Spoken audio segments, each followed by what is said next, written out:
A rad bereš ali ne maraš brati? Ne maraš brati. Kaj je toliko zoperen, da ne maraš brati? Tukaj so črke.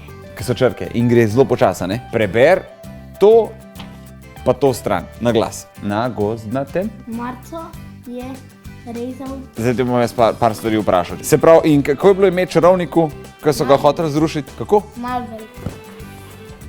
A te zdaj nič ne zanima, kakšen je ta načrt? Te zanima? No in če te zanima, moraš to vse prebrati. Pa moraš na glas brati, a imaš ti kakšno svojo sobo? A greva pogledat? Wow! Čakaj, in kje ponovadi ti bereš tukaj? Ajde, dej pa začni brati tole stran, pa tako beri, da te bom jaz slišal dnevno. Ne slišam! Ne požeraj, ne ugibaj, kaj piše, ampak preber. Zmiva lahko nekaj zmenila. Vsak dan, če boš bral pol ure, boš ful tekoče bral. Jaz pridem čez 3 tedne še enkrat, pa mi ti poveš pol, kaj si prebral. Sva zmenjena? Mogoče bom res začel brati, ker je Avdić rekel. Radio 1 predstavlja Denis Avdić motivira Slovenijo.